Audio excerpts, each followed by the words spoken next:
Selamat siang, perkenalkan nama saya Lusadin Kiuk. Saya dari Prodi PAUD kelas 1C.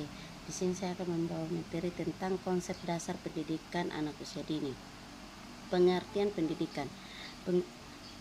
Undang-Undang Nomor 20 Tahun 2003 tentang Sistem Pendidikan yang menyatakan bahwa pendidikan adalah usaha sadar dan terencana untuk mewujudkan suatu proses pembelajaran secara aktif agar dapat mengembangkan potensi dirinya untuk memiliki spiritual, keagamaan, pengendalian diri, kepribadian, kecerdasan, serta keterampilan. Konsep pendidikan menurut undang-undang yaitu 1. Pendidikan adalah usaha sadar yang terencana bukan dengan cara asal-asalan, tetapi proses yang bertujuan dapat diarahkan dan dilakukan oleh guru untuk pencapaian suatu tujuan. Yang kedua, proses pendidikan yang terencana dan terarah untuk mewujudkan suatu proses pembelajaran yang seimbang. Dan ketiga, suasana belajar yang diartikan agar peserta didik dapat mengembangkan diri dan potensinya. Dan yang keempat, akhir dari proses pendidikan adalah kemampuan memiliki kekuatan spiritual, keagamaan, pengendalian diri, kepribadian, kecerdasan, akhlak mulia, serta keterampilan dan yang diperlukan oleh dirinya. Keempat aspek ini dapat disimpulkan menjadi sikap, pengetahuan, dan keterampilan sesuai tujuan pendidikan yang sudah terbentuk dengan potensi yang dimiliki. Dasar, fungsi, dan tujuan pendidikan yang dimaksud adalah dasar pelaksanaan yang mempunyai peranan penting dalam melaksanakan pendidikan, fungsi dan tujuan dari pendidikan nasional yang terdapat pada Undang-Undang Nomor 20 Tahun 2003 Pasal 3A tentang Sistem Pendidikan Nasional adalah pendidikan nasional berfungsi sebagai mengembangkan kemampuan serta peradaban bangsa dan martabat. Tujuan pendidikan akan mengarahkan ke anak-anak didik di bawah yang terdapat pada nomor 20 tahun 1989 pasal 1 ayat 2 yang menegaskan bahwa pendidikan nasional hakikatnya merupakan sistem pendidikan yang telah ada sebelumnya. Istilah pengertian PAUD. Pendidikan anak usia dini adalah layanan pendidikan bagi anak usia 0 sampai dengan 6 tahun sebelum memasuki jenjang ke sekolah dasar atau SD yang dipastikan tumbuh kembangnya sudah melalui tahap kemampuan dalam berpikir, komunikasi, bahasa, emosi, dan sosial. Oleh karena itu, seorang anak penting untuk dibimbing dan dilatih agar semua aspek perkembangannya dapat bertumbuh sesuai dengan usianya.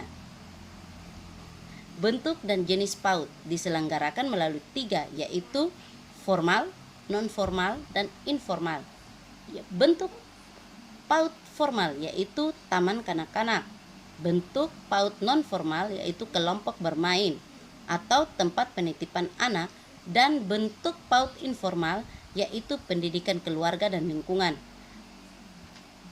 Berkaitan dengan tempat penitipan anak atau TPA diperuntukkan bagi bayi berusia 0 sampai dengan 2 tahun.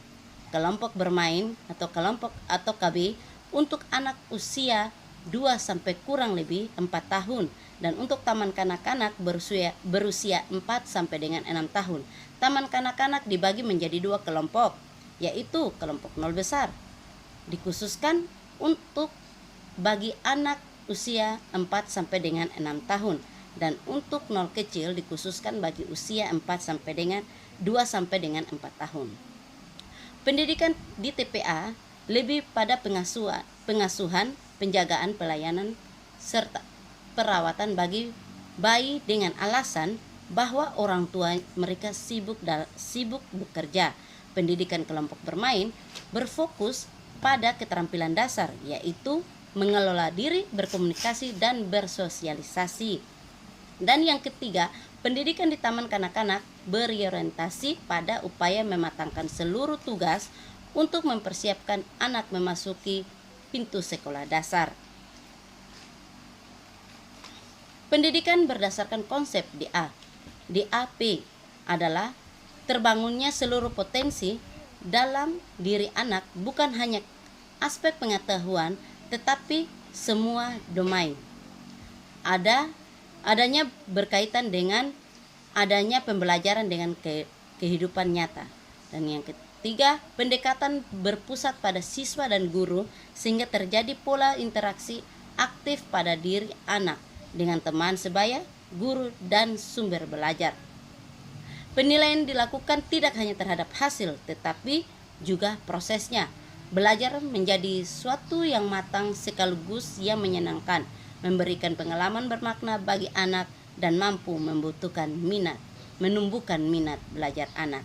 Demikian pembahasan yang saya bawa dalam siang hari ini. Semoga apa yang saya sampaikan dapat bermanfaat bagi kita semua, dan juga dalam setiap pembahasan ini ada kekurangannya. Saya minta maaf karena itulah apa yang saya bawa tentang materi sesuai dengan pengetahuan saya. Terima kasih. Jangan lupa subscribe dan bantu komennya. Terima kasih. Shalom, selamat siang.